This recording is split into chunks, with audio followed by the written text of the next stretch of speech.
G'day everyone, Jason Foss here from the Capricornia Chamber of Commerce, here as usual with Phil Henry. Morning Phil. Morning all, morning Jason. Having a coffee this morning at CocoBrew, so thanks to Robin for letting us take over this the whiskey bar. Too early in the day for whiskey though, unfortunately, so we'll just stick with the coffee. What a shame. Unless you've snuck something in there. We've been a bit happening in the last couple of weeks, so there's quite a bit to go through this morning, isn't there? There is. That's not only a reflection of how much activity we've got in the region, but I think also in general government's getting a little bit more active in terms of what support businesses need. So we've got a few different programs to mention to you. And the Business Boost, which is the next round, I think, of a state government program, Jason, and you've been doing a bit of research on that. So it is, yeah. So this one's a little bit different from previous ones. So, previously the Business Boost was pretty much a $5,000 grant to engage in a number of different activities. And the last round's been awarded, and there's a couple of interesting projects. People doing local ones that we've seen. Yes, from doing somebody's got a web app on the go, building a CRM system, a customer relationship management system. A few other marketing and brand strategy exercises as well. So there's some interesting projects there from the last round. But the next one's a little different in that it's a larger sum and there's a co-contribution required from you. So you need to chip in 30%. The state government will then make up the difference of the project up to a ceiling of, I think their contribution ceiling is about $15,000 this time around. Yes. So it means the project, the project could be potentially up to about 20-ish, 21, 30%, yes, something like that, whatever the maths works out to be. And the minimum project or the minimum amount that the state government will contribute this time is $7,500, which means that the minimum project is kind of a bit over 10 or 11. I did have those numbers somewhere in front of me, but not at the moment. And the scope of what's available is a little different as well. But I don't mind this shift because we've had a number of rounds of kind of pretty much the same kind of thing now. What this does give you some scope to do is if you've got something a little bit more ambitious that a $5,000 contribution was probably enough to make it happen for you, you could actually get something a bit more substantial done, move the needle more, make some more progress.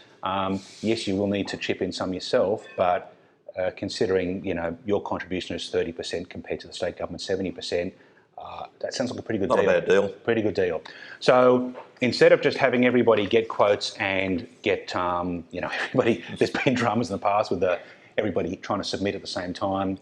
So there's two stages this time. You need to express get an expression of interest in first up, and that's on the 12th of August, up until midnight on the 19th. So it opens on the 12th, closes on the 19th. So that's to get your expressions of interest in, and then pending that, you can then they'll be in touch with you. Do a bit more hard work in terms of the research of what you're actually getting into the details of what you're going to do.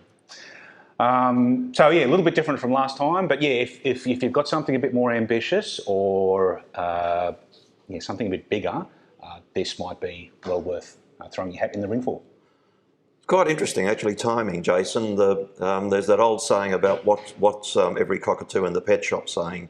This week, every cockatoo in the pet shop is talking about productivity. I've been reading lots of articles this week about Australia's need to increase its productivity. We've been falling behind sort of the trend. So these sorts of projects, when you talk about the examples that you just gave about CRM systems and all that sort of thing, they are fundamental to improving small business productivity. So it's all come at quite a good time. Yes, yeah. Yeah, let's face it, there's a lot of small businesses out there that don't have any sort of CRM system. But honestly, from not having one to going to have one, it does make life a lot easier. You don't have to try and remember so much. It's having good records is key to that. Indeed. So business.qld.gov.au is where you'll find all of that. So go and have a look. Yep. Or hit our website up, and there's, we've got it if you all go there. to the news section, there's some links that you need there as well.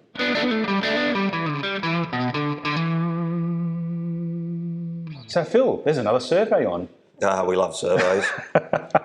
Jason and I were having a little bit of a chat before we commenced recording. We've done surveys in the past. We get very few responses. I suspect we're not Robinson Crusoes with that, because you get hit with all sorts of surveys. Yeah, I totally get it. Like, it's just another survey, isn't it? It But is. some of them are more important than others. And this is the other big issue that every cockatoo in the pet shop's talking about this week, or has been for the last few months, if not longer. I've never heard that one before. Every cockatoo in the pet shop? Indeed. I'll get you to, you need to Google that one, mate. It goes back to the 90s. Right, okay. I can tell you who said it. Something to look up later on. Something to look up for later on, Okay. that's right. Yes, when you can't sleep. Sorry, sorry, back to your survey. Labour and skills shortages. We know it's absolutely endemic here, if not sort of, up and down the coast, around the state and around the country. Brought on in part, I guess, by the lack of migration during COVID lockdowns. Whole heap of different factors, but it's absolutely critical here in Rockhampton and Livingston and Central Queensland. So this is one that Chamber of Commerce and Industry Queensland have actually released, and it looks like that. We will have it available on our website. That works really well for an audio podcast too. Yes, that's right. Yes. Yes. If you're listening to that, Phil just held up a piece of paper. Yeah, I can mime it if you like. Sorry, yes, it's on CCIQ's website? Yes, it's on theirs, and we'll put it in our newsletter so that you've got a link to it. Look, it really is critical. I've been to a whole heap of meetings over the last couple of months on all of this. So to help governments frame responses, which is why they do this sort of stuff, the more answers we get about what your particular issues are critical. I think, yeah, if you've ever complained about not being able to find staff and you don't fill in the survey, well, yeah. If you've ever complained about not being able to find staff, go fill in the survey. Exactly. Now, for those of you listening in your ears rather than watching with your eyes, the questions include description of the issue impacting your business. Can you describe the roles or jobs required? What are the main factors causing the issues? What does this mean for your business? In other words, are you going to go out of business, or can you get by? Or what is the actual impact on your business? What type of support do you need? And then obviously contact information and that sort of stuff. So really, have a look at that. We'll send it out. Please have a look at it, and if you can find it, it'll probably only take you a couple of minutes. This sort of information, we know it's a bit of a nuisance, but it's critical for framing government's responses.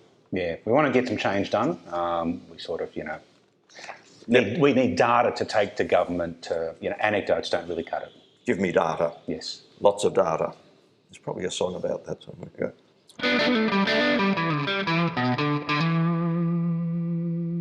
Speaking of staff shortages, there's been some reforms to the Australian Apprenticeship Incentive Scheme, so some details of that might be of interest.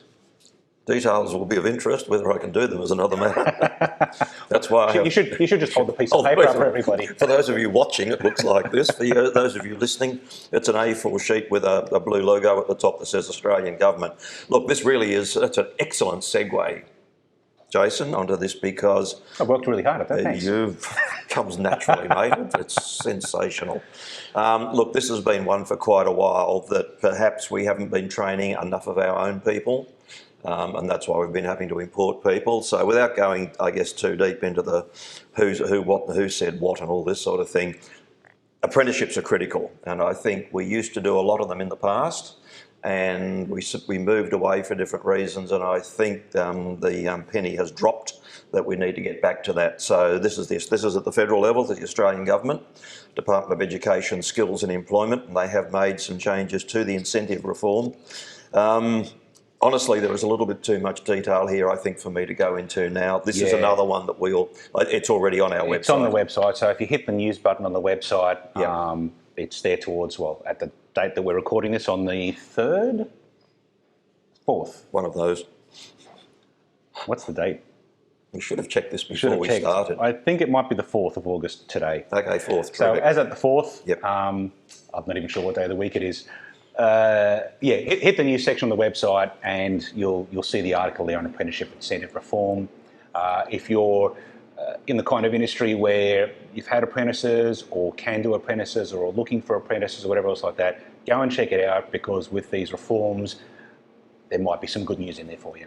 I think one of the things about this part of the world, Jason, is that the apprenticeship system is well understood, and people have used it a lot. So this is simply an incentive to get more people to use it more. In fact, I went last week. I was invited to the opening of a new business here, Apprenticeship and Training Queensland, which actually is the old Gaggle, if people remember Gaggle from Gladstone, it's that.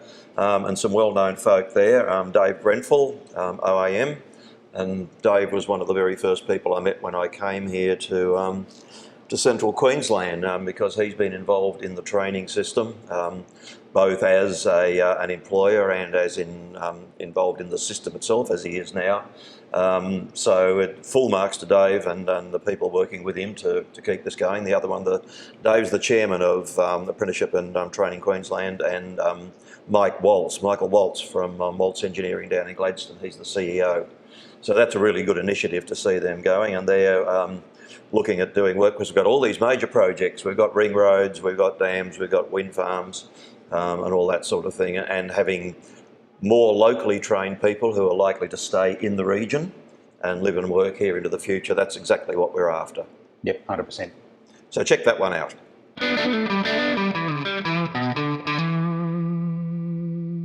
All right, there's been some movements over at the Railyards. That's appropriate. Chuff, chuff, chuff.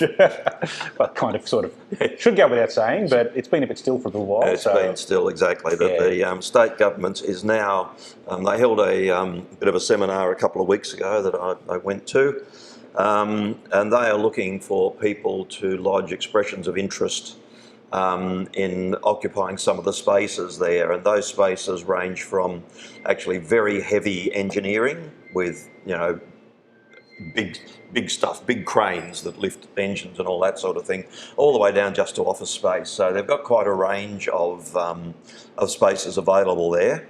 And this could be of interest, you know, if you've got a home business and you're actually looking to move out, perhaps, as we know, like our mate Brad Johnston from the Chamber Committee has done. My local IT guy, yes. He's just moved out of home into some offices over at the uni. At the uni. So it's something like that. If you're, and we've got a few heavy engineering places around here that do quite well with all these major projects again, that might be one to look at. You may not need to lift locomotives, but you can lift pretty much anything smaller than that.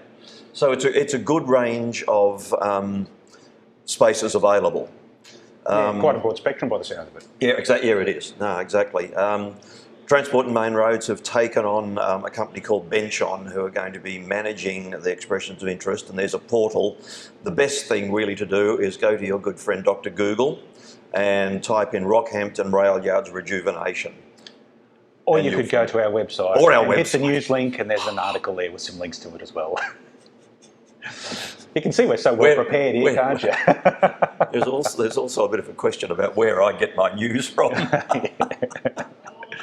This is true. Let's not go there. All right, let's not go there. That's a rabbit hole. All right, it's already coming your way. So there you go. But that may be of interest once again to a spread of businesses around town, and it's good to see something coming out of that disused space after all this time.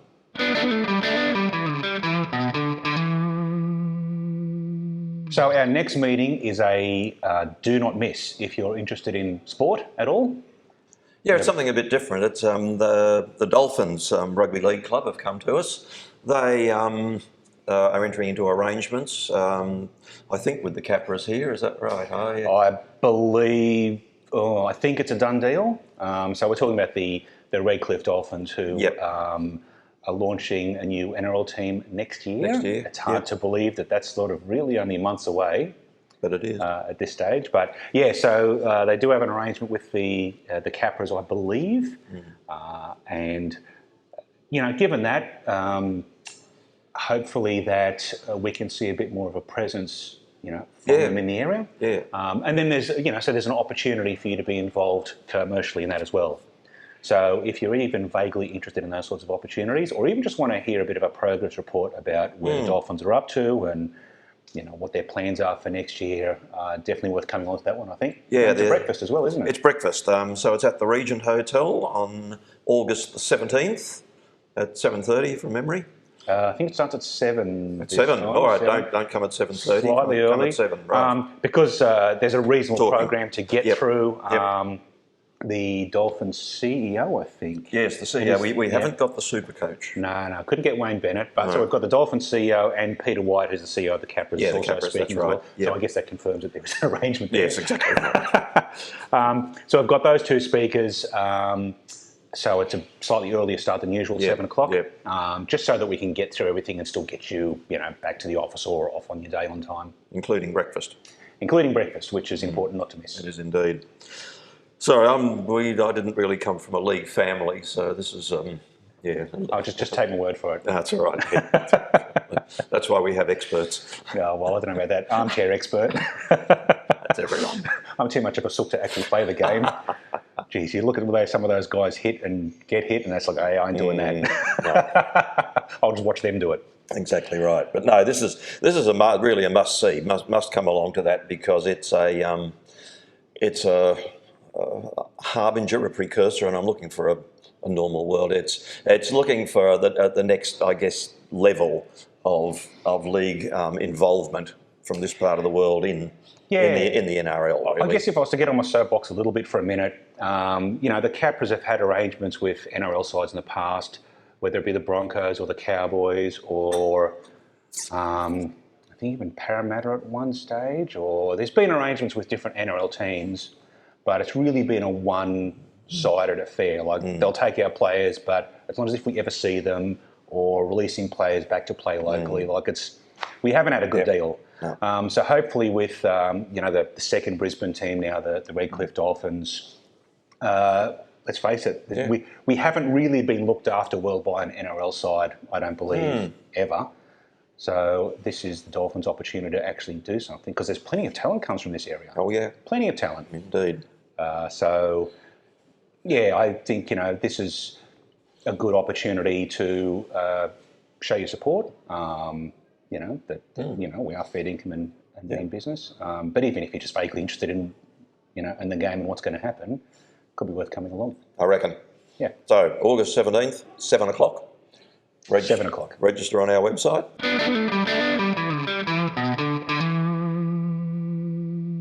And whilst we're almost to the end of our coffee, I suppose it's a good time to talk about our next Catchup Coffee. Indeed. Geez, that's good. Good on you, Robin. Thanks very much, mate.